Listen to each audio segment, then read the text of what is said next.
Welcome to part 3 of my 3-part series, Social Security Benefits for Spouses, Divorced Spouses, and Survivors. Today, we're going to focus on survivor benefits, one of the most valuable, most misunderstood parts of Social Security. Losing a spouse is one of life's most difficult experiences. And during that time, the last thing anyone wants to worry about is how to manage financially.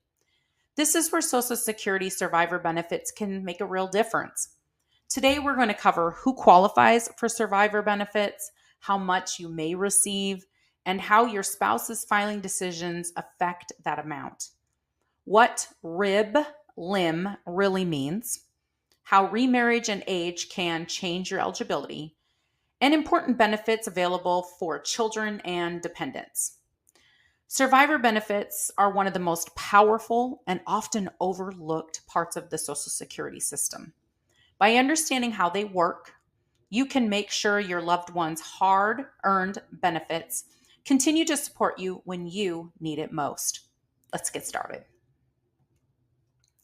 There are 3 main types of Social Security benefits for spouses: spousal benefits for those who are currently married, divorced spouse benefits, and survivor benefits for widows and widowers. Each has its own rules about eligibility, marriage duration, and remarriage. And remember, survivor benefits are typically one of the most generous of all 3. Survivor benefits can provide up to 100% of the deceased spouse's benefit. That's double what a spousal benefit could pay. They can start as early as age 60 or age 50 if you're disabled. And it's unlike spousal benefits. They're not subject to deemed filing, meaning you have more flexibility in how and when you want to claim. There are also different remarriage rules, and we'll cover those in a bit. Here's who can qualify. For a surviving spouse age 60 and older or age 50 and disabled, if you're caring for a deceased child who's under age 16 or disabled, you can qualify. You must have been married at least 9 months, unless there was an accidental death. For surviving divorced spouse, you must have been married 10 years, currently unmarried, and at least 60 or 50 if you're disabled.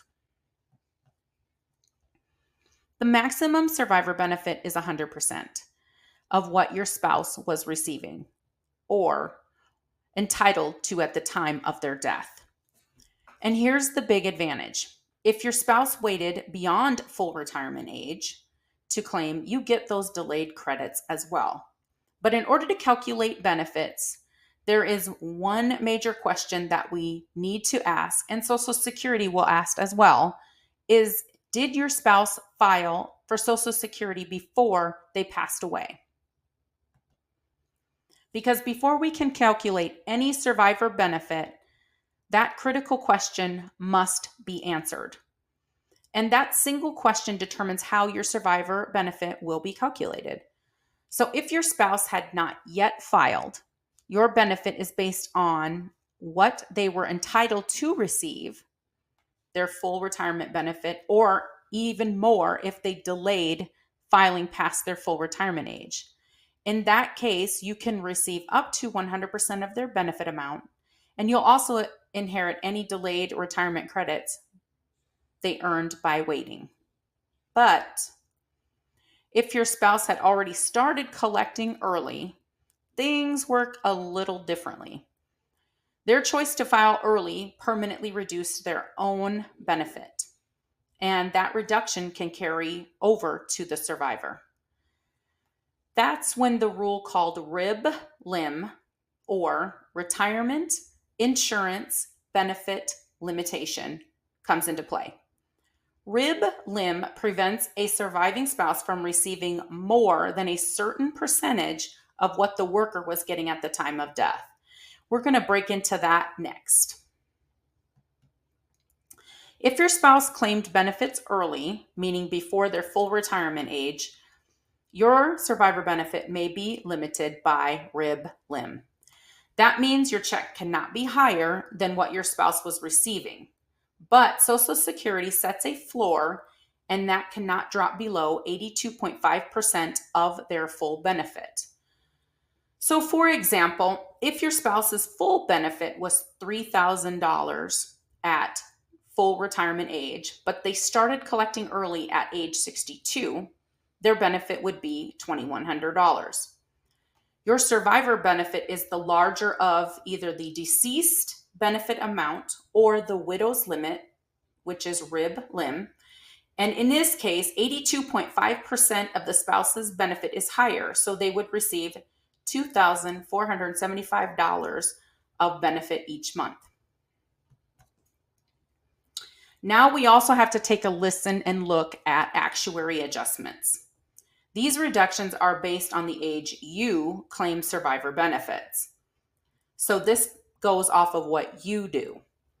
In this example, the worker's PIA or primary insurance amount was $2,000, but they decided to file early at 62 and received $1,400. They passed away at age 68. The widow, age 60, claimed survivor benefits immediately. So rib lim limits the amounts up to 82.5% of the primary insurance at $1,650, and claiming early reduces that by 28.5%, bringing that to $1,180 per month. So this is two different adjustments and how they apply. Rib lim based on what your spouse did, and actuary reduction is based on the age when the survivor starts collecting their benefits. So even if your spouse waited until full retirement age and you take survivor benefits early, your check will still be smaller. Here's a huge advantage. Survivor benefits are not subject to be deemed filing. That means you can choose your strategy.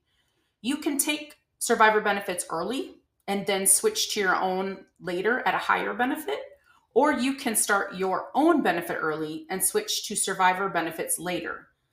This flexibility can maximize your lifetime income. Remarriage rules are more generous for survivor benefits than for spousal benefits. If you remarry before age 60, you'll lose survivor eligibility unless that marriage ends. If you remarry at or after age 60, or if you're 50 and disabled, you get to keep your survivor benefits. At 62 or older, you can even compare your new spouse's record and your deceased spouse's record and take the higher benefit. Let's go over a few additional details. There is a one-time lump sum death benefit of $255 for a surviving spouse or eligible child, but you must apply within 2 years. Unmarried children under the age of 18 or 19 if they're still going to high school, and disabled children before the age of 22 may also receive benefits up to 75% of the deceased's amount. However, there is a maximum family benefit that needs to be looked at, and they are capped at either 150% to 180% of the deceased's benefit, but your survivor benefit won't be reduced by that cap. Here's a quick comparison across all three types of benefits: your spousal, your divorced, and your survivor. The key takeaway here is survivor benefits are by far the most flexible and can pay the highest percentage. You can receive up to 100% of your deceased spouse benefit, not just 50%. You can start as early as age 60 or 50 if you're disabled. If your spouse delays claiming past full retirement age, you get those delayed credits as well. The survivor benefit is not subject to deemed filing. So you can choose when you take survivor benefits and then switch to your own. That's a huge planning advantage. And if you remarry after age 60 or 50 if you're disabled, you can still keep your survivor benefits, something most people do not realize. If you work while receiving benefits before your full retirement age, your payments could also be temporarily reduced. For 2025, the limit is $23,400 per year. Social Security will withhold $1 in benefits for every $2 that you earn over that limit. Once you reach full retirement age, there's no limit. Your benefit is recalculated going forward. Before applying, make sure you have your documentation ready. Birth certificates, marriage or divorce certificates, death certificates, Social Security numbers, W-2 forms or tax returns. Apply as soon as you're eligible. Some benefits are only paid from the day you apply, and they're not retroactive. And because the rules are so complex, always consult with a Social Security expert or a financial advisor to make sure that you're making the right move. You can find more information from the Social Security Administration at ssa.gov or by calling 1-800-772-1213. It is always advisable to create your own My Social Security account to view your earnings records, estimate your benefits, and you can even apply online. You can also download SSA publications for your own use. We have now covered all 3 parts of Social Security series: spousal, divorced spousal, and survivor benefits. Each one of these have their own rules, timelines, and strategies. But this is the key takeaway. Understanding these benefits help you make smarter decisions, avoid costly mistakes, and maximize your lifetime income. For many people, Social Security is not just a check. It's the foundation of their retirement. Whether you're married, divorced, widowed, you've earned these benefits through years of work and contribution. And knowing the rules helps you protect what's rightfully yours. I hope this series has helped you feel more confident and prepared you as you plan for your retirement. If you'd like help reviewing your unique situation and exploring strategies that fit your life, I'd love to connect. I'm Jill Salas, a registered Social Security analyst and licensed insurance broker with Oak Leaf Advisors, helping you bridge the gap between life, health, and retirement. Thank you for joining me for my 3-part series. And remember, knowledge is key to confidence in retirement.